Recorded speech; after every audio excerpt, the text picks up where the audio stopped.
C'est peut-être l'un des plus grands films que j'ai pu voir cette année, et c'est au niveau des meilleurs Scorsese, quoi. C'est juste une claque. Can you find the wolves in this picture? Bonjour à tous tout le monde, aujourd'hui on va parler du nouveau film de Martin Scorsese sur lequel je me suis jeté dès qu'il est sorti, un des films qui a été ma plus grosse attente de l'année, Killer of the Flower Moon. Un film qui s'annonçait être énorme, déjà rien qu'au niveau des thématiques, au niveau de l'ambition, au niveau de sa durée même, parce qu'on est quand même sur un film qui fait à peu près 3h30, et c'est un film dont on savait qu'il était très très important pour Martin Scorsese, un film sur une partie de l'histoire que l'Amérique une grande partie de l'Amérique veut oublier. Ça se déroule au début du XXe siècle, et donc au début de la découverte du pétrole qui a apporté la fortune au peuple Osage. Des Amérindiens qui, à peu près du jour au lendemain, sont devenus un des peuples les plus riches du monde. Évidemment, ça a attiré une énorme convoitise, notamment la convoitise de Blancs. Bref, les Blancs vont essayer au maximum de soutirer l'argent à ce peuple, avec à peu près tous les procédés du monde, notamment le meurtre en fait. Dans ce contexte-là, on va suivre DiCaprio, qui va être conseillé par son oncle, joué par Robert De Niro, qui sont tous les deux absolument incroyables, mais on va y revenir, dans une histoire très très complexe, très très ambiguë, une sorte de thriller où on va suivre des combines, des meurtres qui vont complètement détruire des familles Osages pour le compte, on se rendra compte. The land had oil on it. Black gold. Money flows freely here now. I do love that money, sir. Ok, donc on est face à un film qui est éminemment politique, comme le sont à peu près tous les films de Martin Scorsese, et un film qui prend donc la forme d'une sorte d'enquête / thriller, où vous allez voir chaque personnage est absolument vénéneux. Ce qui m'a vraiment marqué dès le début avec Killer of the Flower Moon, c'est que on est quand même vraiment face à un film qui présente une galerie de personnages tous plus inhumains les uns que les autres. C'était un petit peu annoncé dans le trailer avec cette phrase « Saurez-vous reconnaître les loups sur cette photo ?» Mais alors, si je m'attendais quand même vraiment pas à un film aussi inhumain dans l'écriture de ces personnages. Je vais m'expliquer. En fait, et comme souvent dans la filmo de Scorsese, chaque relation humaine est empreinte d'une espèce d'énorme violence. Le film est très très violent, très très violent, parfois de manière assez graphique, mais tout le temps de manière vraiment psychologique. Le film est très très éprouvant.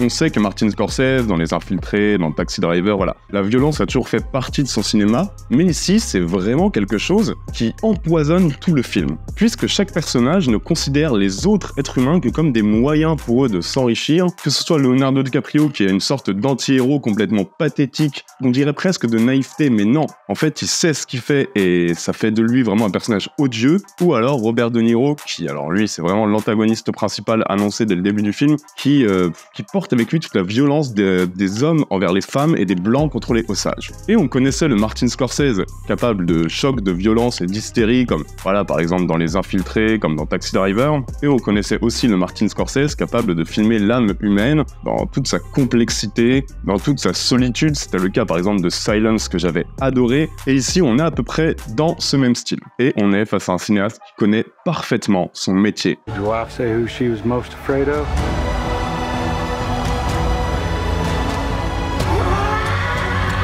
En termes de mise en scène, Killer of the Flower Moon te met une claque dès le premier plan et ne va pas te lâcher durant 3h30. On parodie souvent Martin Scorsese comme étant une sorte de professeur du cinéma, mais en fait, il te donne une leçon de cinéma, en fait. C'est une leçon de cinéma, Killer of the Flower Moon. C'est une leçon pour chaque jeune cinéaste qui se dit « Je veux faire du cinéma, je veux filmer les choses ». Chaque plan de ce film est une merveille et est d'une maîtrise. En fait, ça a l'air facile pour Scorsese. Bien aidé par son chef-op, donc Rodrigo Prieto, et surtout par sa collaboratrice de toujours, sa monteuse Thelma Schoonmaker, qui est potentiellement l'une des monteuses les plus importantes de l'industrie. Killer of the Flower Moon est d'une maîtrise totale cinématographiquement, et le film a coûté à peu près 200 millions, je crois. Les 200 millions, les amis, vous allez voir le double sur l'écran. Vraiment, il y a une sorte de virtuosité et de classe dans la mise en scène qui te fait dire « Ok, je comprends où est l'argent, quoi ». 3h30 qui aurait pu franchement durer 5 heures. Moi, à la fin, j'en voulais presque plus. Et là, je suis sorti de la salle il y a assez peu de temps et je me sens déjà mélancolique de ne pas pouvoir retourner dans cet univers qui est un univers, comme je l'ai dit, violent, crade, plein d'inhumanité, mais qui est un univers dans lequel Martin Scorsese parvient tellement à faire vivre et à rendre palpable qu'en fait, c'est d'une... Enfin, j'ai envie de retourner voir un film de cette maestria, de cette virtuosité-là, quoi. Et je sais que je vais pas en voir avant un long moment. Evil surrounds my heart.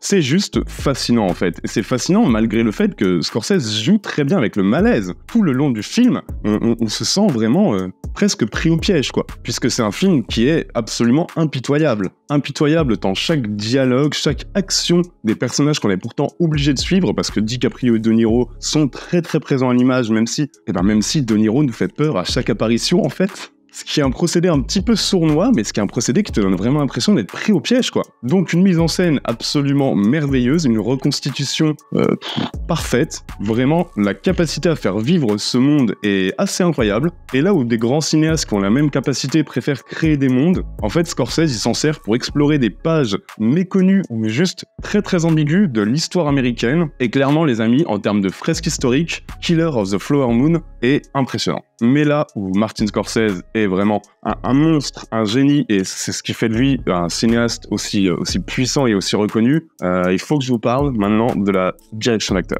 Well, we mix these families together, and that estate money flows the right direction. It'll come to us.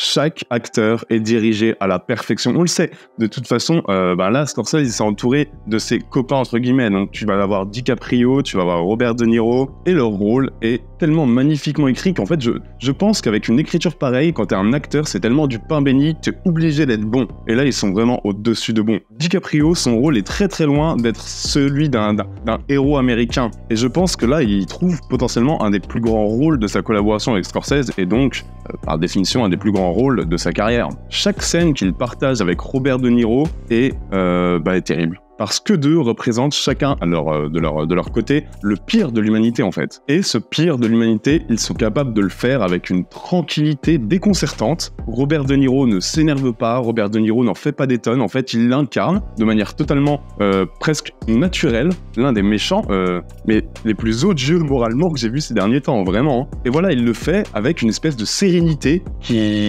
est folle. Clairement, chaque personnage est tragique et bien écrit, et complexe, mais il y en a une qui parvient à surnager au milieu d'un Brendan Fraser, qui a passé peu de temps d'écran d'ailleurs, d'un Robert De Niro, d'un DiCaprio, qui sont pourtant tous les trois au top, et c'est l'actrice Lily Gladstone. Elle incarne à elle seule toute l'ambiguïté morale des autres personnages en fait. Tous les autres personnages se définissent par rapport à elle finalement. Même si au début du film ça semble ne pas en prendre le chemin, qu'on semble être plutôt dans un monde d'hommes et qu'elle semble ne pas avoir sa voix au chapitre dans un monde d'hommes, peu à peu elle prend de l'ampleur. Vraiment son personnage grandit, l'interprète grandit aussi en même temps que l'évolution du personnage jusqu'à atteindre un niveau de charisme qui est que vraiment dès qu'elle est filmée, on sent que Martin Scorsese se régale. Et son personnage a une capacité à rester debout avec une espèce d'énorme sincérité dans un monde d'hommes qui veulent absolument l'écraser. D'ailleurs, il n'est pas interdit de faire un petit lien avec le dernier duel qui traitait un petit peu du même sujet à travers une période historique.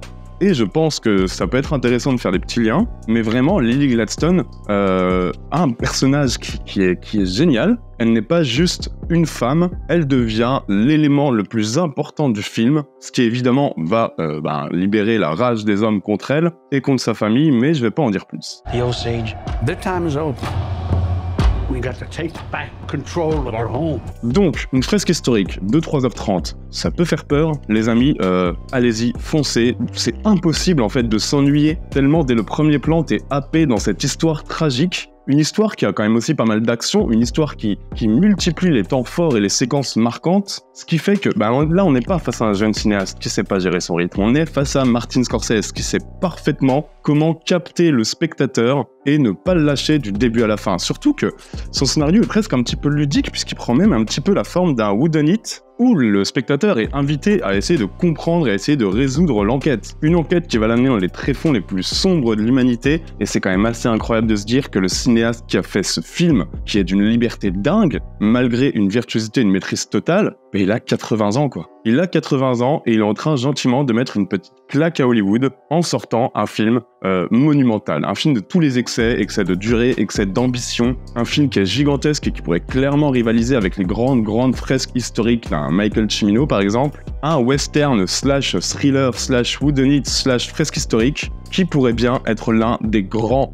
films de cette décennie et l'une des grandes occasions de se faire plaisir au cinéma. Alors s'il vous plaît, allez voir ce film. Vous y retrouverez des acteurs au top de leur forme, vous y retrouverez un cinéaste que j'ai rarement vu ces derniers temps aussi inspiré, et vous enverrez un signal que ce genre de film doit aussi exister dans le paysage hollywoodien et américain actuel, parce qu'il est essentiel. There are many, so many hungry wolves.